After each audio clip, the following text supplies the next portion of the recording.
Kathy Hart says, it's not often I disagree with Mark, but Okay. I have to say I disagree with his take on Ghostbusters. It's not for everyone. My 10-year-old, like Mark, found the first half excuse me, first half a bit slow.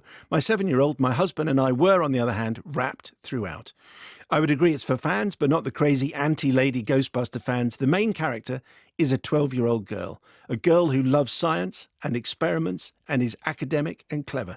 Not only that, it is implied she is on the autistic spectrum. She is exactly the kind of leading character I want my 2 daughters to see. You then have her mother, who isn't the strong, faultless role model, but someone with flaws and humanity to boot. When she makes a certain discovery about the father she never knew about, her reaction felt so real. The mid-credit sequence also goes some way to apologising for a scene from the original film that had very bad gender politics and has not aged well. I liked the 2016 film but found the cameos crowbarred in. In this film they felt very natural, and they're an important adjunct to the characters we've got to know in this film. The ending also got me exactly in the feels and felt a beautiful goodbye to both the character of Egon and Harold Ramis. My 7-year-old had this to say: it was good, awesome, and scary. I really like the scientist Phoebe because she was really good. There's a part where her mum wants to protect her and she says, no, I'm going to protect myself. I also liked her jokes, even though no one else did. You couldn't ask for more. Down with Sumerian gods and up with completely superfluous tiny Stay Puft Marshmallow Men, which is kind of where we were last week. Quite a hard-hitting email from Kerry. Simon and Mark, I've listened to Wittertainment since 2001 and have never felt compelled to contact you until today after hearing your review of Ghostbusters Afterlife. I'm sorry, Mark, but you're wrong. In November 2020, I received a phone call from the police to tell me my father had died in a motorbike crash and could I drive the 100 miles to be with my mum. It was the longest drive of my life. 4 months later, my partner of 20 years and father to my 2 children came home from work, told me my father's death had made him realise that life was too short to spend it with someone he didn't love anymore, and he left that night.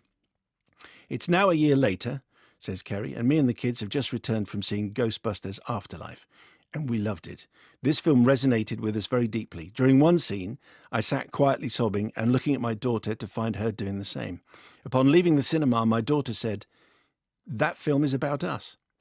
Kindest regards. That's from Kerry. And there are others which we have time. I will get to. Anyway, number 1, Ghostbusters Afterlife. Okay. Well, the first thing to say is that reactions to films are always and obviously deeply personal. I remember, and I'm saying this as a serious point because I do remember it very strongly. I remember watching Alien Resurrection with some friends of mine, and due to a particular confluence of circumstances, there were some scenes in Alien Resurrection that they found absolutely heartbreaking. And at that moment, the film was speaking to them. And that is one of the miracles of cinema, is that in the most unexpected places, you can find things that seem to be speaking directly to you. And heaven knows I have enough times used the phrase, this looked like a film that was made for me. I remember using it specifically in relation to Prana Bailey Bond's film Censor. And I think anyone who heard me talking about Petite Maman will know that, my reaction to that is also very rooted in my own personal life. And so there is, of course, in any circumstance of watching film, because of the ways that films at their best work, which is that they kind of bypass the intellect, which I don't mean as a bad thing, but they imprint themselves emotionally because you experience them as a memory, because it is a weird thing about cinema. Cinema kind of mirrors the function of memory, that they can have very, very profound emotional effects. So I don't for 1 minute doubt that has happened. And if it has happened, and if it was a positive experience for you, a bonding experience, then that is nothing but great and nothing but a testament to the miracle of cinema. For myself, I had none of that feeling with Afterlife at all. I found Afterlife to be cynical. I found it to be something that was working with unearned nostalgia.